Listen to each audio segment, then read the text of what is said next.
साल बाद चीन पहुंचे ट्रंप का ग्रैंड वेलकम हुआ है, लेकिन राष्ट्रपति शी जिनपिंग के साथ उनकी मीटिंग हाई टेंशन होने वाली है, क्योंकि ट्रंप ने यह साफ कर दिया है कि वो ईरान के युद्ध में चीन से किसी तरह की कोई मदद नहीं चाहते हैं और इसके जवाब में चीन ने उन्हें अपनी 4 खतरनाक रेड लाइन बता दी है। इधर ईरान ने ट्रंप फोर्स को हॉर्मुज से खदेड़ भगाने के लिए नया हथियार भेजा है।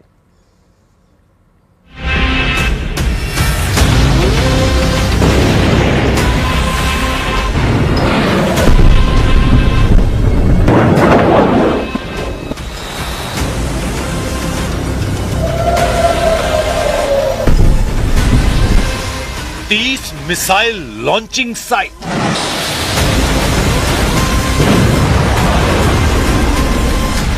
एक 1000 राउंड मिसाइल फायर,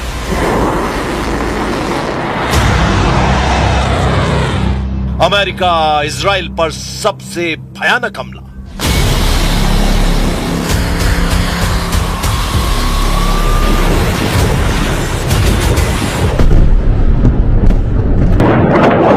ईरान ने पक्का हिसाब लगा लिया है। खाड़ी में ईरान की मिसाइलों का तूफान आने वाला है, क्योंकि ट्रंप को, इजराइल को, खाड़ी देशों में अमेरिका के हमदर्दों को ईरान संभलने का कोई मौका नहीं देने वाला है। अब की बार जब मुस्तबा की मिसाइलें फटना शुरू होंगी तो फिर रुकेंगी तभी जब ईरान के सभी दुश्मन रहम की दुआ मांगने लगेंगे, क्योंकि मुस्तबा के साथ सुपर पावर एंड कंपनी को दहलाने में ईरान के डियर कॉमरेड ने जबरदस्त दिमाग लगा दिया है। ईरान का ये डियर कॉमरेड कोई और नहीं, वही ड्रैगन है जिसे साधने के लिए ट्रंप 8 साल बाद चीन जाने पर मजबूर हो गए हैं। लेकिन ट्रंप ने यह क्लियर कर दिया है कि वो चीन में ईरान युद्ध पर किसी तरह की चर्चा नहीं चाहते। ट्रंप दावा कर रहे हैं कि ईरान उनके कंट्रोल में है, युद्ध का फैसला हो चुका है, जबकि चीन ने उन्हें 4 रेड लाइन के बारे में बताया। ड्रैगन की रेड लाइन में क्या ईरान युद्ध का रुख मोड़ने वाला फॉर्मूला है? ट्रंप इस पर साइलेंट है, मगर वो ईरान को धमकी देना नहीं भूल रहे हैं। ट्रंप ने जिनपिंग के साथ हो रही मीटिंग से पहले ही ईरान के परमाणु बम पर फाइनल वार्निंग दी है। When you're negotiating with Iran, Mr. President, to what extent are Americans' financial situations motivating you to make a deal?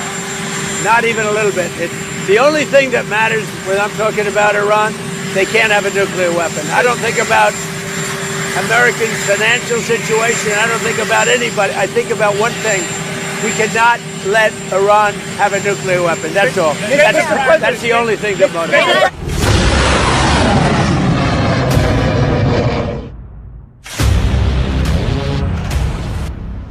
हालांकि ट्रंप के धमकाने का कोई असर ईरान पर दिख नहीं रहा है। मुस्तबा के लड़ाकों ने अमेरिका और इजराइल पर डर्टी बमों की बौछार की तैयारी शुरू कर दी है।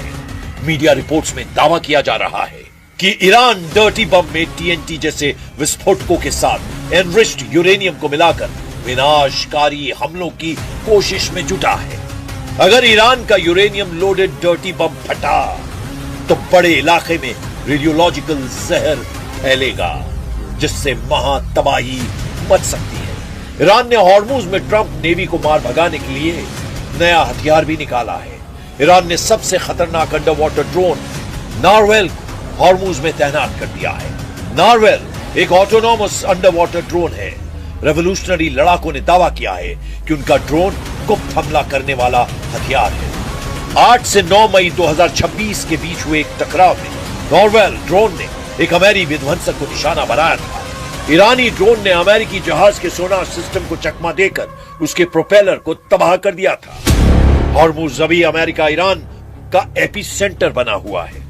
ऐसे में ईरान इस फ्रंट पर किसी भी तरह की कमी नहीं रख रहा है। नारवेल ड्रोन इतना खतरनाक क्यों माना जा रहा है, अब जरा इसे भी जान लीजिए।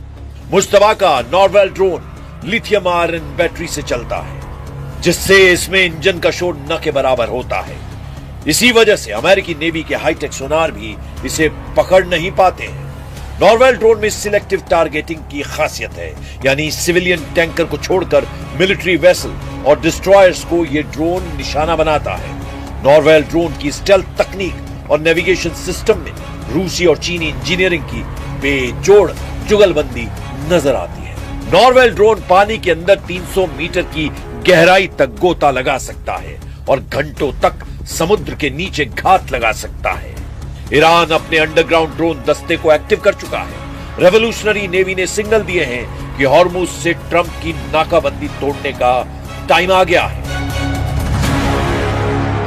So we said let's focus on ending the war, and by ending the war it means that let's take care of the issue of the Strait of Hormuz and also discontinuing this so-called blockade that US has imposed on Iran. Iran ने दुश्मनों को डराने का नया दांव चला है। Mustafa force ने नई मिसाइलों, नए लॉन्चिंग सेंटर की फिल्म रिलीज की है। ईरान की मिसाइल सिटी के दृश्य ने अमेरिका के होश उड़ा दिए हैं। मुस्तफा की मिसाइलों की नई झलक इजराइल में हड़कंप ला चुकी है। ईरान ने पहाड़ के नीचे छिपी मिसाइल सिटी की लेटेस्ट फिल्म रिलीज की है। ये 2000 फीट नीचे ईरान का वो किला है जहां दुश्मन के किसी हमले का कोई असर नहीं होने वाला। खामनेई के कमांडर इन सुरंगों से जुड़े सीक्रेट लॉन्च सेंटर से तेल अवीव से दुबई तक तबाही मचाने के ऑर्डर देते हैं। ऐसे secret war headquarter bunker buster attack को बेअसर कर देते हैं। इन सब बातों से अलग जो बात अहम है वो ये है कि अमेरिका इजराइल से युद्ध में अगर ईरान बचा हुआ है तो उसके पीछे तो सबसे बड़ी ताकत है। पहले नंबर पर है रूस के राष्ट्रपति व्लादिमीर पुतिन और दूसरे नंबर पर है चीन के राष्ट्रपति शी जिनपिंग। पुतिन का स्टैंड पहले दिन से क्लियर है। उन्होंने युद्ध में ईरान का साथ दिया है, लेकिन चीन साथ देकर भी ईरान के साथ खुलकर नहीं दिखा। लेकिन ट्रंप के चीन पहुंचने के बाद से ड्रैगन के तेवर तीखे हो गए। चीन ने ट्रंप को दो टूक अपनी रेड लाइन दिखा दी है। चीन 4 चीजों को लेकर इतना सीरियस है कि उनके नाम भी ट्रंप की जुबान पर नहीं आने देना चाह रहा है। चीन ने कहा है कि उसकी पहली रेड लाइन ताइवान का सवाल है। ताइवान ने अमेरिका के साथ डिफेंस डील कर रखी है, जबकि चीन दावा करता है कि ताइवान उसका हिस्सा है। इसीलिए ट्रंप ने ताइवान का राग छेड़ा तो ड्रैगन भड़क सकता है। चीन की दूसरी रेड लाइन लोकतंत्र और मानवाधिकार है। अमेरिका आरोप लगाता है कि चीन में मानवाधिकारों का उल्लंघन होता है, खासकर उइगर मुसलमानों पर अत्याचार और उन्हें जेल में रखने के आरोप चीन को अब बर्दाश्त नहीं है। शी जिनपिंग की तीसरी red line Chinese political system है। इनके अलावा चीन अपने विकास के अधिकार पर समझौते के लिए तैयार नहीं है। शी जिनपिंग ने उम्मीद जताई है कि ट्रंप उनकी रेड लाइन का पूरा ख्याल रखेंगे, जिससे दोनों देशों के मतभेद मिटेंगे। 元首外交对中美关系具有不可替代的战略引领作用。中方欢迎特朗普总统对中国进行国事访问。访问期间，两国元首将就事关中美关系以及世界和平与发展的重大问题深入交换意见。मतभेद मिटेंगे या बढ़ेंगे ये तो वक्त बताएगा, लेकिन जो बात जग जाहिर है वो ये है कि चीन ने युद्ध में ईरान की हर तरह से मदद की है। अमेरिकी सेना की जासूसी हो, हाईटेक हथियारों की तकनीकी हो या फिर युद्ध के हथियार, चीन ने ईरान से जमकर मुनाफा कमाया है। ट्रंप ये बात भूलने को भी तैयार है, बशर्ते चीन अब ईरान युद्ध से उन्हें निकालने का कोई रास्ता निकाले। हालांकि इसके आसार 0% हैं कि चीन अमेरिका को बचाएगा। चीन इस बात के लिए कुख्यात है कि जहां मुनाफा दिखा उसी गुट में ड्रैगन नजर आता है।